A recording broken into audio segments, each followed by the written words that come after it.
Welcome to Suman TV. దేశవ్యాప్తంగా BJP మొత్తం 194 లోక్సభ స్థానాలకి అభ్యర్థులు ప్రకటించింది. ఈ 194 లోక్సభ స్థానాల్లో మన తెలంగాణలో 9 సీట్లని ప్రకటించింది. 9 చోట్ల అభ్యర్థులను ప్రకటిస్తూ కొద్దిసేపటి క్రితమే బీజేపీ జాతీయ పార్టీ లిస్టుని రిలీజ్ చేసింది. ముఖ్యంగా తెలంగాణలో చాలా రకాల స్పెక్యులేషన్స్ నచ్చాయి. అనేక మంది బీజేపీ సీట్ల కోసం పోటీ పడ్డారు. బీజేపీ ఎంపీ సీట్ల కోసం ఈసారి తెలంగాణలో బీఆర్ఎస్ ఓటమి తర్వాత తెలంగాణలో బీజేపీ వేగంగా బలపడబోతుంది. Avira Women's Day special offer 50% off on IUI IVF valid till 8th March. Parliament ఎన్నికల నాటికి బీజేపీ మరింత బలపడుతుంది. ఎందుకంటే కాంగ్రెస్ పార్టీ విజయం సాధించిన తర్వాత ప్రత్యామ్నాయం మేమే అంటూ మొదటి నుంచి బీజేపీ చెప్తూ వస్తుంది. ఈ నేపథ్యంలో అనేక మంది చాలామంది పోటీదారులు కీలకమైన నేతలు పోటీ పడ్డారు. కానీ అందరి అంచనాల్ని తారుమారు చేస్తూ, అందరి ఆశావాహుల్ని తారుమారు చేస్తూ బీజేపీ లిస్టును విడుదల చేసింది. ప్రస్తుతానికి 9 చోట్ల అభ్యర్థులను ప్రకటించింది. 9 చోట్ల ప్రకటించిన అభ్యర్థుల లిస్ట్ ఒకసారి చూస్తే బండి సంజయ్ కరీంనగర్ నుంచి బండి సంజయ్ పేరును ఖరారు చేసింది. గతంలో సిట్టింగ్ ఎంపీ అయినా ప్రస్తుతం సిట్టింగ్ ఎంపీగా ఉన్నారు బండి సంజయ్. బండి సంజయ్ బీజేపీ తెలంగాణ శాఖ అధ్యక్షుడిగా పనిచేశారు. అధికారంలో ఉన్నప్పుడు బీఆర్ఎస్ ప్రభుత్వం పైన గట్టి పోరాటం చేశారు. ఆ తర్వాత బండి సంజయ్ స్థానంలో తెలంగాణ బీజేపీ అధ్యక్షుడిగా కిషన్ రెడ్డి బాధ్యతలు చేపట్టారు. దీంతో బండి సంజయ్కి కరీంనగర్లో మంచి పట్టుంది.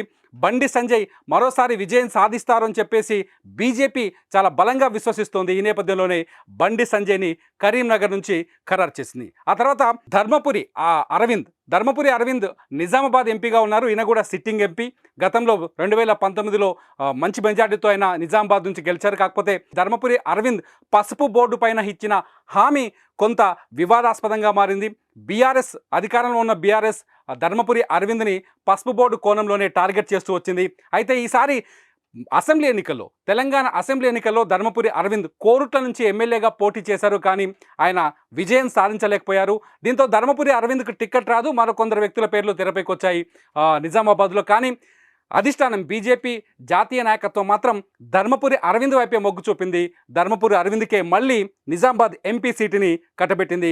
నిజామాబాద్ ఎంపీ నుంచి పార్లమెంట్ నుంచి ధర్మపురి అరవింద్ పోటీ చేయబోతున్నారు. ఇకపోతే బీబీ పాటిల్ కూడా ఇప్పుడు సిట్టింగ్ ఎంపీఏ. జహీరాబాద్ నుంచి బీబీ పాటిల్ బీఆర్ఎస్ ఎంపీగా ఉన్నారు. చాలా రోజుల నుంచి, అంటే తెలంగాణలో అసెంబ్లీ ఎన్నికలు రాకముందు నుంచే బీబీ పాటిల్ చుట్టూ స్పెక్యులేషన్స్ నడుస్తున్నాయి. బీబీ పాటిల్ త్వరలోనే బీజేపీలో చేరబోతున్నారు. తెలంగాణ ఎన్నికలకు ముందే ఆయన బీజేపీలో చేరతారనే ప్రచారం జరిగింది. బీబీ పాటిల్ జహీరాబాద్లో చాలా బలమైన నాయకుడు.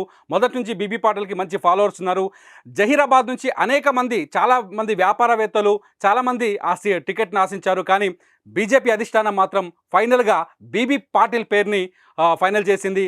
సిట్టింగ్ ఎంపీ ఏదైతే బీఆర్ఎస్ నుంచి వచ్చి బీజేపీలో నిన్నే జాయిన్ అయ్యారు, ఆయన జాయిన్ అయిన మర్నాడే ఆయనకు సీటును ఖరారు చేస్తూ కేంద్ర బీజేపీ జాతీయ నాయకత్వం నిర్ణయం తీసుకుంది. ఇక మల్కాజ్గిరి దగ్గరకు వస్తే మల్కాజ్గిరిలో పోటాపోటీ కొనసాగింది. మల్కాజ్గిరి సీటు పైన అనేక మంది ఖర్చీఫ్లు వేసుకొని కూర్చున్నారు బీజేపీ నాయకులు. చాలామంది ఎక్స్పెక్ట్ చేశారు. ఈటల రాజేందర్ పేరును ఫైనల్గా ఖరారు చేసింది మల్కాజ్గిరి నుంచి బీజేపీ కేంద్ర నాయకత్వం. మల్కాజ్గిరి నుంచి మురళీధర్ రావు, బీజేపీలో కీలక నేత మురళీధర్ రావు సీట్ను ఆశించారు. అలాగే ఒక విద్యా సంస్థల అధినేత మల్కా కొమరయ్య కూడా బీజేపీ టికెట్ను ఆశించారు. దీంతో పాటు చాలామంది బీజేపీ కీలక నేతలు మల్కాజ్గిరి సీటు కోసం ఆశలు పెట్టుకున్నారు. కానీ చివరి క్షణంలో ఈటల రాజేందర్కే మల్కాజ్గిరి టికెట్ దక్కింది. మల్కాజ్గిరి చాలా హోరాహోరీగా ఈసారి పోటీ జరిగే అవకాశం కనిపిస్తుంది. మల్కాజ్గిరిలో ఎవరు విజయం సాధిస్తారు, కాంగ్రెస్సా బీఆర్ఎస్సా బీజేపీ అన్నది ఇప్పుడు హోరాహోరీ పోటీ కనిపించే అవకాశం కనిపిస్తుంది. ఎందుకంటే మల్కాజ్గిరి పరిధిలోని అన్ని అసెంబ్లీ నియోజకవర్గాల్లో బీఆర్ఎస్ భారీ మెజార్టీతో విజయం సాధించింది. ఇక్కడ బలమైన వ్యక్తిగా ఉన్న ఇక్కడ ట్విస్ట్ ఏంటి అంటే మల్కాజ్గిరి ఏరియాలో బలమైన వ్యక్తిగా ఉన్న మల్లారెడ్డి కూడా బీజేపీ నుంచి టికెట్ ఆశించినట్టుగా తెలుస్తుంది. మల్లారెడ్డి తన కుటుంబంలో ఎవరో ఒకరికి, తన కొడుకు కానీ కోడలకు కానీ టికెట్ ఇప్పించుకునేందుకు చాలా ప్రయత్నాలు చేశారని చెప్పేసి ఒక ప్రచారం అయితే జరుగుతోంది. చివరికి ఆయనకు టికెట్ దక్కదని తెలిసిన తర్వాత బీఆర్ఎస్తో కమిట్ అయినట్టుగా తెలుస్తుంది. మల్కాజ్గిరి నుంచి మల్లారెడ్డి కోడలు కూడా చాలా యాక్టివ్గా ప్రజల్లో తిరిగారు. మల్లారెడ్డి కొడుకు కూడా చాలా యాక్టివ్గా ప్రజల్లో తిరిగారు. అయితే మల్లారెడ్డి మాత్రం చాలాసార్లు ప్రెస్ మీట్లో మాట్లాడినప్పుడు తన కొడుకు కోసం టికెట్ని ఆశిస్తుందని చెప్పారు. అంతేకాదు బీఆర్ఎస్ అధిష్టానం ఆదేశిస్తే తను బీఆర్ఎస్ నుంచి ఎంపీగా పోటీ చేయడానికి, మల్కాజ్గిరి ఎమ్మెల్యేగా రాజీనామా చేసి ఎంపీగా పోటీ చేయడానికి కూడా సిద్ధంగా ఉన్నానని చెప్తూ వస్తున్నారు. ఇటు మల్లారెడ్డి టార్గెట్గా భూ ఆక్రమణల కేసు కూడా ఇప్పుడు తాజాగా తెరపైకి వస్తుంది. చూద్దాం, మల్కాజ్గిరిలో హోరాహోరీ పోటీ ఉండే అవకాశం కనిపిస్తుంది. ఇకపోతే సికింద్రాబాద్ నుంచి ప్రస్తుత కేంద్ర మంత్రి జి కిషన్ రెడ్డికి మళ్ళీ అవకాశం దక్కింది. కిషన్ రెడ్డి తెలంగాణ అంబర్పేట ఎమ్మెల్యేగా ఉన్నప్పుడు, బీజేపీ అధ్యక్షులుగా ఉన్నప్పుడు బీజేపీ పార్టీకి కేర్ ఆఫ్ అడ్రస్గా ఉన్నారు. కిషన్ రెడ్డి మొదటి నుంచి బలమైన నాయకుడిగా ఉన్నారు. కేంద్రంలో బీజేపీకి మంచి పట్టుంది. ఇతర రాష్ట్రాల్లో కూడా బీజేపీకి కిషన్ రెడ్డికి మంచి పేరుంది. సికింద్రాబాద్లో మళ్ళీ సికింద్రాబాద్ నుంచి కిషన్ రెడ్డి పోటీ చేయబోతున్నారు. సికింద్రాబాద్లో కూడా ఈసారి కాంగ్రెస్ నుంచి ఎవరు పోటీ చేస్తారు, బీఆర్ఎస్ నుంచి ఎవరు పోటీ చేస్తారు అనేది కొంత చర్చ ఉన్నప్పటికీ కిషన్ రెడ్డి మాత్రం మళ్ళీ సికింద్రాబాద్లో పట్టు సాధించే అవకాశాలు ఉన్నాయని చెప్పేసి బీజేపీ అంచనా వేస్తుంది. అందుకనే బీజేపీ జాతీయ నాయకత్వం మళ్ళీ కిషన్ రెడ్డినే కన్ఫర్మ్ చేస్తూ వచ్చింది. ఇకపోతే హైదరాబాద్ సీటు విషయంలో కొంత ఇంట్రెస్టింగ్ పాయింట్ ఒకటి చెప్పాలి. ఇక్కడ హైదరాబాద్ నుంచి విరించి హాస్పిటల్స్ అధినేత మాధవీలతకు ఈసారి అవకాశం దక్కింది. మాధవీలత ఆధ్యాత్మిక కార్యక్రమాలు చేస్తున్నారు. ఆమె హిందూ ధర్మానికి సంబంధించిన ప్రచారకర్తగా ఉన్నారు. దీంతో పాటు ట్రిపుల్ తలాక్పై ఎత్తివేయడంలో కేంద్ర ప్రభుత్వం చొరవ చూపించిన సందర్భంలో ఓల్డ్ సిటీలో ముస్లిం మహిళల గొంతు వినిపించడానికి ఆమె ప్రయత్నించారు. త్రిపుల్ తలాక్తో ముస్లిం మహిళలు ఇబ్బందులు పడుతున్నారని చెప్పేసి ఆమె కొన్ని ప్రయత్నాలు చేశారు. కొన్ని సంఘ సేవా కార్యక్రమాలు చేశారు. ముస్లిం మహిళల ఎంపవర్మెంట్కు ప్రయత్నించారు. ముస్లిం మహిళలకి ఉపాధి అవకాశాల కోసం ప్రయత్నించారు. వాళ్ళ వాయిస్ వినిపించడానికి ట్రై చేశారు. ఈ నేపథ్యంలోనే మాధవీలతకి హైదరాబాద్ ఎంపీ సీటు ఇచ్చినట్టుగా తెలుస్తుంది. మొదటి నుంచి హైదరాబాద్ ఎంపీ సీటు పైన ఎంఐఎంకి గట్టి పట్టుంది. అక్కడి నుంచి తిరుగులేని పార్టీగా 1985 నుంచి ఎంఐఎం అక్కడి నుంచి విజయం సాధిస్తూ వస్తుంది. తిరుగులేని పార్టీగా ఉంది. ఈసారి మాధవీలత ఎంఐఎం కోటలు బద్దలు కొడుతుందా అనేది ఇప్పుడు ఆసక్తికరంగా మారిపోతుంది. ఇకపోతే కొండా విశ్వేశ్వరరెడ్డికి చేవెళ్ల సీటుని అప్పజెప్పింది బీజేపీ. కొండా విశ్వేశ్వరరెడ్డి బీఆర్ఎస్లో తన రాజకీయ రంగ ప్రవేశం చేసింది బీఆర్ఎస్ పార్టీ నుంచి. కొండా విశ్వేశ్వరరెడ్డి ఫ్యామిలీ అపోలో గ్రూప్స్ సంబంధించిన వ్యక్తి అయిన కొండా విశ్వేశ్వరరెడ్డి తాతగారు రంగారెడ్డి ఉన్నారు. ఆయన పేరుతోనే రంగారెడ్డి జిల్లా ఏర్పడింది. కొండా విశ్వేశ్వరరెడ్డికి చాలా పట్టున్న ప్రాంతం చేవెళ్ల, ఆయన పుట్టి పెరిగిన ప్రాంతం. దీంతో కొండా విశ్వేశ్వరరెడ్డి మొదట బీఆర్ఎస్ నుంచి ఎంపీగా చేవెళ్ల నుంచి ఎన్నికయ్యారు. ఆ తర్వాత ఎంపీ పదవిలో ఉండగానే బీఆర్ఎస్లో విభేదాలు తలెత్తి కొండా విశ్వేశ్వరరెడ్డి బీఆర్ఎస్ పార్టీ నుంచి బయటకు వచ్చారు. ఆ తర్వాత చేవెళ్ళని 2019లో చేవెళ్ళ నుంచి రంజిత్ రెడ్డికి అవకాశం కల్పించింది బీఆర్ఎస్. రంజిత్ రెడ్డి ప్రస్తుతం సిట్టింగ్ ఎంపీగా ఉన్నారు చేవెళ్ళ నుంచి. కాకపోతే ఈసారి కొండా విశ్వేశ్వరరెడ్డి గత అసెంబ్లీ ఎన్నికలు జరిగే సమయంలో కొండా విశ్వేశ్వరరెడ్డి కాంగ్రెస్లో చేరుతారనే ప్రచారం జరిగింది. కొండా విశ్వేశ్వరరెడ్డి చేవెళ్ళ నుంచి అసెంబ్లీకి పోటీ చేస్తారనే ప్రచారం జరిగింది. కానీ చివరి క్షణంలో అది కుదరలేదు. కొండా విశ్వేశ్వరరెడ్డి పార్టీ మారట్లేదని ప్రకటించారు.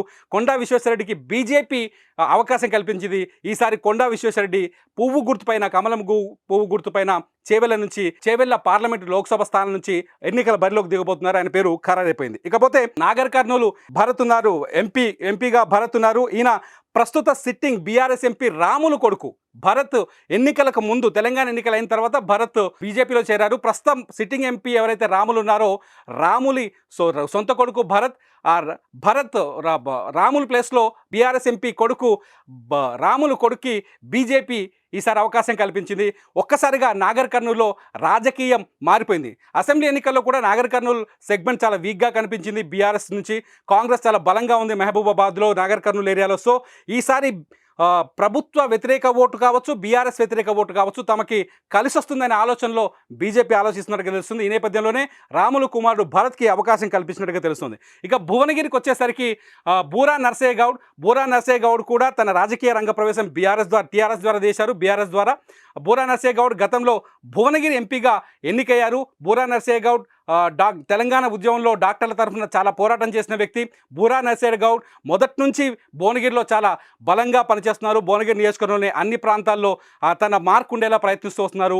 బూరా నర్సయ్య గౌడ్కి ఈసారి 2024 ఎన్నికలకి బూరా నర్సయ్య గౌడ్కి భువనగిరి నుంచి అవకాశం కల్పించింది. మొత్తంగా బీజేపీ జాతీయ నాయకత్వం ఎంచుకున్న పేర్లు అందరినీ ఆశ్చర్యపరిచినాయని చెప్పాలి. ఆశావాహులందరికీ నిరాశను మిగిలించాయి. అనుకున్న పేర్ల కంటే గతంలో ఎవరైతే మొదటి నుంచి పనిచేస్తూ ఉన్నారు, గ్రౌండ్ లెవెల్లో పనిచేస్తూ వస్తున్నారో వాళ్ళనే ఎంపిక చేసినట్టుగా తెలుస్తుంది. ఇకపోతే ఈ లిస్టు బయటకు వచ్చిన తర్వాత కొత్త రాజకీయ చర్చకు తెరలేసింది తెలంగాణలో. అనేక మంది బీఆర్ఎస్ నాయకులు బీజేపీలో ఎమ్మెల్యేలుగా ఉన్నవాళ్ళు, లేకపోతే మొన్న ఎన్నికల్లో ఓడిపోయిన వాళ్ళు బీజేపీతో టచ్లోకి వెళ్ళారని, వాళ్ళు కూడా టికెట్లు ఆశిస్తున్నారని తెలుస్తుంది. అటువంటి నాయకుల పేర్లు కొంత బయటకు తెలుస్తున్నాయి. నల్గొండ పార్లమెంట్ స్థానం కోసం నల్గొండ బీజేపీ అభ్యర్థిగా సైదిరెడ్డి, ఎవరైతే మాజీ ఎమ్మెల్యే సైదిరెడ్డి ఉన్నారో సైదిరెడ్డి ప్రయత్నిస్తున్నట్టుగా తెలుస్తుంది. సైదిరెడ్డి ఇప్పటికే బీజేపీ అధినాయకత్వంతో టచ్లో ఉన్నారని, సైదిరెడ్డి బీజేపీకి వస్తే ఆయనకి ఎంపీ టికెట్ వచ్చే అవకాశం ఉందని తెలుస్తుంది. ఇకపోతే ఆరూరు వర్ధనపేట ఎమ్మెల్యే ఆరూరి రమేష్ పేరు కూడా ఇప్పుడు తెరపైకి వచ్చింది. ఆరూరి రమేష్ వరంగల్ ఎంపీ సీటు కోసం ప్రయత్నిస్తున్నారని, ఆయన వరంగల్ నుంచి బీజేపీ తరఫున పోటీ చేసేందుకు సిద్ధమవుతున్నారని తెలుస్తుంది. మొత్తంగా తెలంగాణలో అసెంబ్లీ ఎన్నికల నుంచి పార్లమెంట్ ఎన్నికలకు వచ్చేసరికి రాజకీయాల్లో పెనుమార్పు కనిపిస్తోంది. అనేక మంది బీఆర్ఎస్ అభ్యర్థులు బీజేపీ వైపు చూస్తున్నట్టుగా తెలుస్తుంది. బీఆర్ఎస్ అభ్యర్థులు బీజేపీ అధినాయకత్వంతో ఇప్పటికే టచ్లోకి వెళ్ళినట్టుగా కనిపిస్తుంది. ఇప్పటికే బీబీ పాటిల్ బీఆర్ఎస్లో చేరారు, ఆయనకు టికెట్ కన్ఫర్మ్ అయిపోయింది.